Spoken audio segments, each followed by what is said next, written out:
दोस्तों बात आज करेंगे व्हाट आफ्टर डिप्लोमा। डिप्लोमा के बाद क्या करें, डिप्लोमा के बाद क्या हम जॉब के सेक्टर में जाएं या फिर डिप्लोमा के बाद हम आगे अपनी पढ़ाई कंटिन्यू करें। लेकिन अगर आप ये सोच रहे हो कि हम जॉब करते करते भी बीटेक कर सकते हैं तो ये आज के समय में बिल्कुल पॉसिबल है और मैं आज बताऊंगा आपको कि किस तरीके से आप इन चीजों को कर सकते हो कि आपकी जॉब भी कंटिन्यू रहेगी, नौकरी भी आपकी नहीं छूटेगी और साथ ही साथ आप जो है बीटेक में एनरोलमेंट भी करा सकते हो। ठीक है, तो सबसे पहली चीज आप ये समझिए कि जब आप डिप्लोमा करते हैं तो डिप्लोमा के बाद जब आप जॉब के सेक्टर में आते हो ना तो जॉब आपका जो है वो दो तरीके से होता है। ठीक है, एक तो ऐसा होता है कि आप जो है अपनी प्राइवेट जॉब कर रहे हो, मैक्सिमम लोग तो यही करते हैं, जो कि मैक्सिमम लोगों का जो है कॉलेज प्लेसमेंट हो जाता है। लेकिन जिनका कॉलेज प्लेसमेंट नहीं भी होता वो भी क्या करते हैं कि इंडस्ट्री में जाते हैं तो उनके आसानी के साथ उन्हें जॉब मिल जाती है, कोई प्रॉब्लम उन्हें नहीं होती है। ठीक है, कुछ लोग उसमें से जो है ये गवर्नमेंट सर्विस की भी प्रिपरेशन करने लगते हैं तो कोई दिक्कत की बात नहीं होती। लेकिन जब आप आगे की अपने स्टडी की सोचते हो ना तो फिर यहाँ पे मामला गड़बड़ हो जाता है। आप कहते हो कि भाई आखिर में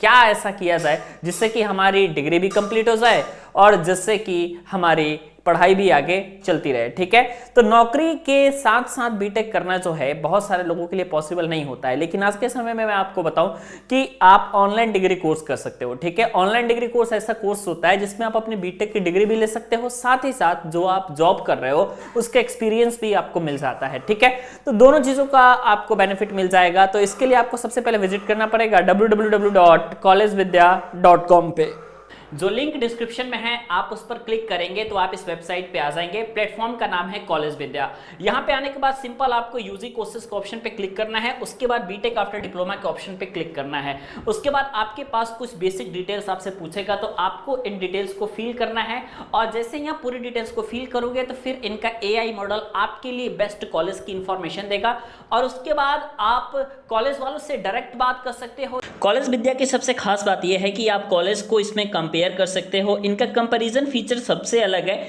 ये 30 प्लस पैरामीटर को लेकर के कंपेयर करते हैं जैसे प्लेसमेंट, स्टूडेंट्स फीडबैक, रैंकिंग और सबसे ज़रूरी बात है कि स्टूडेंट को चाहिए होता है placement support and career booster program. वैसे तो इसका फीस है लेकिन अगर आप डिस्क्रिप्शन सेक्शन में दिए गए लिंक के थ्रू कॉलेज विद्या में एडमिशन लेते हैं तो आपको मिलता है 6999 का करियर बूस्टर प्रोग्राम बिल्कुल फ्री।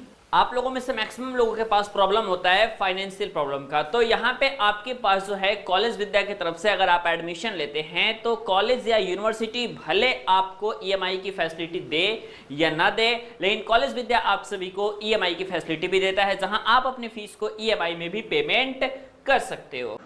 सबसे अच्छी बात यह है कि अगर आप डिस्क्रिप्शन सेक्शन में दिए गए लिंक के थ्रू एडमिशन लेते हैं तो आपको मिलता है अप टू 10,000 तक का सब्सिडी। अब देखो बहुत सारी सिनारियो होती है, जैसे कि एक तो ब्रांच चेंज का होता है, देखो आप अपनी ब्रांच भी चेंज कर सकते हो, उसमें कोई भी प्रॉब्लम आपको नहीं होती है। क्लासेस भी चलती हैं और बस आपको एग्जामिनेशंस को देना पड़ता है और उसमें जो है आप अपनी कंप्लीट बीटेक कोर्स को कर सकते हो। आगे जब आप प्राइवेट कोर्स में प्राइवेट नौकरी में जब आप आगे बढ़ोगे तो उसमें आपको दो चीज की सबसे ज्यादा डिमांड रहती है। प्राइवेट जॉब की स्पेशली मैं बात कर रहा हूं, प्राइवेट जॉब में सबसे ज्यादा दो चीज की ये डिमांड रहती है कि एक तो आपके पास एक्सपीरियंस चाहिए, सबसे ज्यादा जो मेन फैक्टर होता है कि आपने जो है अपनी इंडस्ट्री में कितने साल दिए हुए हैं। ठीक है, तो एक्सपीरियंस जो है सबसे ज्यादा मायने रखता है। एक्सपीरियंस मायने रखने के साथ ही साथ जो सेकंड सबसे बड़ी चीज जो मायने रखती है आपकी, वो मायने रखती है आपकी डिग्री। ठीक है, कि आपके पास डिग्री है या नहीं है। जैसे कि मान लो कि आपने 10-12 साल किसी ऑर्गेनाइजेशन में दे दिया, तो जब आप 10-12 साल किसी ऑर्गेनाइजेशन में दे देते हो ना तो वहां पे ये भी जरूरी होता है इन 10-12 सालों में कि आपने क्या चीजों को सीखा हुआ है और आपके पास डिग्री कितनी है। जैसे कि बहुत सारे लोग होते हैं जो 6-7 सालों में ही अपने मैनेजरियल पोजीशन पे चले जाते हैं, हाईएस्ट पोजीशन उन्होंने अचीव कर ली होती है। ये कैसे होता है?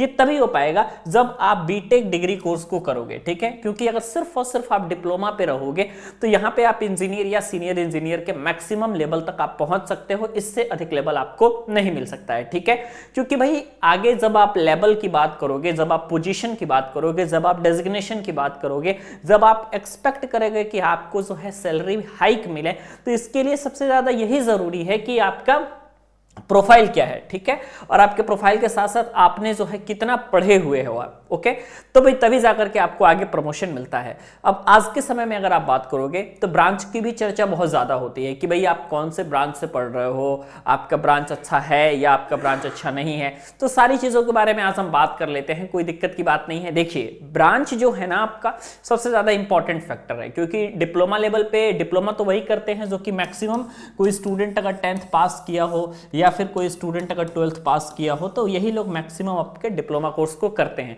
तो इस लेवल पे स्टूडेंट्स बहुत ज्यादा ब्रांच के बारे में जानकारी नहीं ले पाते, तो ऐसा होता है ना कि उनको जो भी ब्रांच मिलता है उनसे वो अपनी पढ़ाई स्टार्ट कर देते हैं, लेकिन बाद में ऐसा होता है कि जब वो इंडस्ट्री में जाते हैं तो उनको इन चीजों के बारे में पता चलता है कि आखिर में ब्रांच का क्या इंपॉर्टेंट रोल है।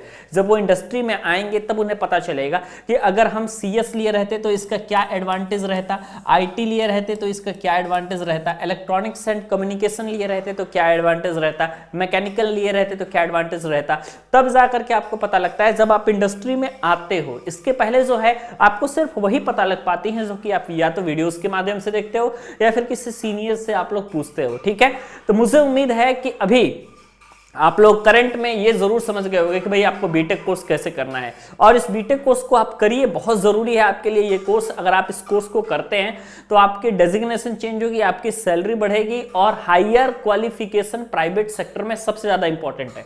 प्राइवेट सेक्टर में जब आप जाओगे तो आपकी क्वालिफिकेशन ही आपकी जो है सैलरी को बढ़ाएगी, आपके पोजीशन को बढ़ाएगी, और कुछ भी नहीं बढ़ाएगा, ठीक है। ये चीज भी आपको याद रखना है। बाकी अगर आप गवर्नमेंट सेक्टर में जाते हो तो गवर्नमेंट में तो ऐसा होता है ना कि एक एग्जाम को क्वालिफाई करना होता है, और अगर आपने एग्जाम को क्वालिफाई कर लिया तो फिर जो है उसमें कोई बहुत ज्यादा प्रॉब्लम नहीं रहती है, ठीक है। आगे आप पढ़ाई नहीं भी करो तो डिपार्टमेंटल एग्जाम अगर नहीं भी दोगे तो भी आपको कोई प्रॉब्लम नहीं होगी, आपकी जॉब सिक्योर है। लेकिन अगर प्राइवेट सेक्टर में आप आगे बढ़ रहे हो तो इसमें जो है आपको जॉब सिक्योर करने के लिए काफी सारी चीजें करनी पड़ेंगी, ठीक है। तो मुझे उम्मीद है कि ये चीजें आपको जरूर समझ में आई होंगी। अगर आपको ये चीजें समझ में आती हैं, वीडियो को एक लाइक जरूर कर दीजिएगा, चैनल को सब्सक्राइब कर लीजिएगा, बेल आइकन को प्रेस कर लीजिएगा ताकि लेटेस्ट वीडियो की जानकारी आपको सबसे पहले मिला करे। बाय बाय, टेक केयर, मिलते हैं आपसे नेक्स्ट वीडियो में।